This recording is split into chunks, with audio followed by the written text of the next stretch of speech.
Este es el capítulo número 3 de la obra Cartas a un joven novelista de Mario Vargas Llosa. Este capítulo 3 se llama Persuasión y dice: Querido amigo, tiene usted razón. Mis cartas anteriores, con sus vagas hipótesis sobre la vocación literaria y la fuente de donde brotan los temas de un novelista, así como mis zoológicas alegorías, la solitaria y el catoblepas, pecan de abstractas y tienen la incómoda característica de ser inverificables. De modo que ha llegado el momento de pasar a cosas menos subjetivas, más específicamente enraizadas en lo literario. Hablemos pues de la forma de la novela que, por paradójico que parezca, es lo más concreto que ella tiene, ya que es a través de su forma que una novela toma cuerpo, naturaleza tangible. Pero antes de zarpar por esas aguas deleitables para quienes como usted y yo practicamos la artesanía de que también están hechas las ficciones, vale la pena dejar establecido lo que usted sabe de sobra, aunque no esté tan claro para muchos lectores de novelas que la separación entre fondo y forma o tema y estilo y orden narrativo es artificial, solo admisible por razones expositivas y analíticas, y no se da jamás en la realidad. Pues lo que una novela cuenta es inseparable de la manera como está contado. Esta manera es lo que determina que la historia sea creíble o increíble, tierna o ridícula, cómica o dramática. Desde luego es posible decir que Moby Dick refiere la historia de un lobo de mar obsesionado por una ballena blanca a la que persigue por todos los mares del mundo, y que el Quijote narra las aventuras y desventuras de un caballero medio loco que trata de reproducir en las llanuras de la Mancha las proezas de los héroes de las ficciones caballerescas. Pero alguien que haya leído aquellas novelas reconocería en esa descripción de sus temas lo infinitamente ricos y sutiles universos que crearon Melville y Cervantes. Naturalmente que para explicar los mecanismos que hacen vivir una historia, se puede hacer esa escisión entre tema y forma novelesca, a condición de precisar que ella no se da nunca, por lo menos no en las buenas novelas. En las malas, en cambio, sí. Y por eso es que son malas. Donde lo que ellas cuentan y el modo en que lo hacen constituye una indestructible unidad. Esas novelas son buenas porque, gracias a la eficacia de su forma, han sido dotadas de un irresistible poder de persuasión. Si a usted, antes de leer La Metamorfosis, le hubieran contado que el tema de aquella novela era la transformación de un modesto empleadito en una repulsiva cucaracha, probablemente se habría dicho, bostezando, que se exoneraba de inmediato de leer una idiotez semejante. Sin embargo, como usted ha leído esa historia contada con la magia con que lo hace Kafka, cree a pie juntillas la horrible peripecia de Gregorio Samsa. Se identifica, sufre con él y siente que lo ahoga la misma angustia desesperada que va aniquilando a ese pobre personaje, hasta que, con su muerte, se restablece aquella normalidad de la vida que su desdicha, de su desdichada aventura, trastornó. Y usted se cree la historia de Gregorio Samsa porque Kafka fue capaz de encontrar la manera para relatarla, una manera, unas palabras, unos silencios, unas revelaciones, unos detalles, una organización de los datos y del transcurrir narrativo que se impone al lector, aboliendo todas las reservas conceptuales que éste pudiera albergar ante semejante suceso. Para dotar a una novela de poder de persuasión, es preciso contar su historia de modo que aproveche al máximo todas las vivencias implícitas en su anécdota y personajes y consiga transmitir al lector una ilusión de su autonomía respecto del mundo real en que se halla quien la lee. El poder de persuasión de una novela es mayor cuanto más independiente y soberana nos parece ésta. Cuando todo lo que en ella acontece nos da la sensación de ocurrir en función de mecanismos internos de esa ficción y no por imposición arbitraria de una voluntad exterior.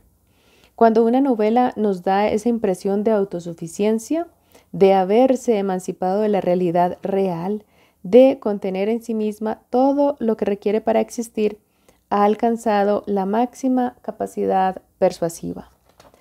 Logra entonces seducir a sus lectores y hacerles creer lo que les cuenta, algo que las buenas, las grandes novelas no parecen contárnoslo, pues más bien nos lo hacen vivir, compartir, por la persuasividad de que están dotadas. Usted conoce sin duda la famosa teoría de Bertolt Brecht sobre la distanciación. Él creía que para que el teatro épico y didáctico que se propuso escribir alcanzara sus objetivos, era indispensable desarrollar en la representación una técnica, una manera de actuar en el movimiento o el habla de los actores y en el propio decorado, que fuera destruyendo la ilusión y recordando al espectador que aquello que veía en el escenario no era la vida, sino teatro, una mentira, un espectáculo de los que, sin embargo, debía sacar conclusiones y enseñanzas que lo indujeran a actuar para cambiar la vida. No sé qué piensa usted de Brecht. Yo pienso que fue un gran escritor y que, aunque a menudo estorbado por la intención propagandística e ideológica, su teatro es excelente y bastante más persuasivo, por fortuna, que su teoría de la distanciación.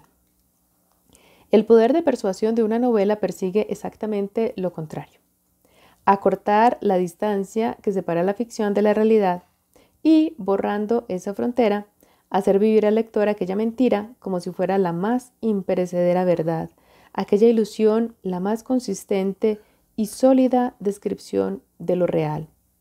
Ese es el formidable embauque que perpetran las grandes novelas.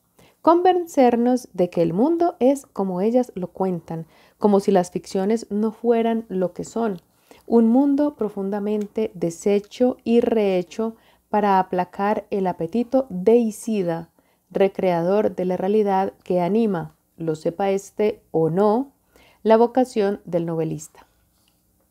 Solo las malas novelas tienen ese poder de distanciación que Brecht quería para que sus espectadores pudieran asimilar las lecciones de filosofía política que pretendía impartirles con sus obras de teatro. La mala novela que carece de poder de persuasión o lo tiene muy débil, no nos convence de la verdad de la mentira que nos cuenta. Esta se nos aparece entonces como tal, una mentira.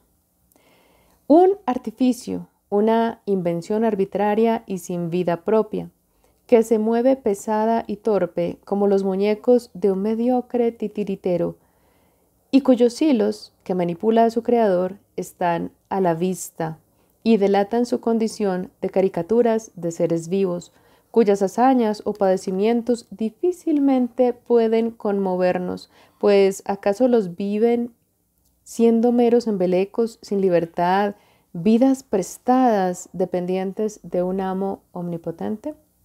Naturalmente, la soberanía de una ficción no es una realidad, es también una ficción. Mejor dicho, una ficción es soberana de una manera figurada y por eso me he cuidado mucho al referirme a ella, de hablar de una ilusión de soberanía, una impresión de ser independiente, emancipada del mundo real. Alguien escribe las novelas. Ese hecho que no nazcan por generación espontánea hace que sean dependientes, que todas tengan un cordón umbilical con el mundo real. Pero no solo por el hecho de tener un autor se hallan las novelas unidas a la vida verdadera, también porque si ellas, en lo que inventan y relatan, no opinaran sobre el mundo tal como lo viven, sus lectores, para estos una novela sería algo remoto e incomunicable, un artificio impermeabilizado contra su propia experiencia.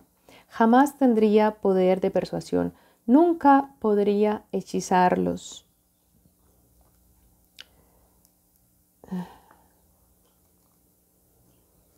Me perdí. Seducirlos. convencerlos de su verdad y hacerlos vivir lo que les cuenta como si lo experimentaran en carne propia. Esta es la curiosa ambigüedad de la ficción, aspirar a la autonomía, sabiendo que su esclavitud de lo real es inevitable, y sugerir mediante esforzadas técnicas una independencia y autosuficiencia que son tan ilusas como las de las melodías de una ópera, separadas de los instrumentos o gargantas que las interpretan. La forma consigue estos milagros cuando es eficaz, aunque, como en el caso de tema y forma, se trata de una entidad inseparable en términos prácticos. La forma consta de dos elementos igualmente importantes que, aunque van siempre fundidos, pueden también diferenciarse por razones analíticas y explicativas, el estilo y el orden. Lo primero se refiere, claro está, a las palabras, la escritura con que se narra la historia, y lo segundo a la organización de los materiales de que ésta consta. Algo que, simplificando mucho, tiene que ver con los grandes ejes de toda construcción novelesca, el narrador, el espacio y el tiempo narrativos. Para no alargar excesivamente esta carta, dejo para la próxima algunas consideraciones sobre el estilo, las palabras en que está contada la ficción y la función que tiene en ese poder de persuasión del que depende la vida o la muerte de las novelas. Un abrazo. Si te gustó, recuerda darle like. Regálame un comentario acerca de este tercer capítulo de la obra Cartas a un joven novelista. Cuéntame qué opinas, si estás de acuerdo con lo que dice o no Vargas Llosa en este capítulo. Y si no te has suscrito, te pido que te suscribas al canal. Nos seguimos viendo por aquí para continuar leyendo esta obra tan interesante para todos, especialmente para quienes aspiramos o somos escritores ya. Un abrazo, besos.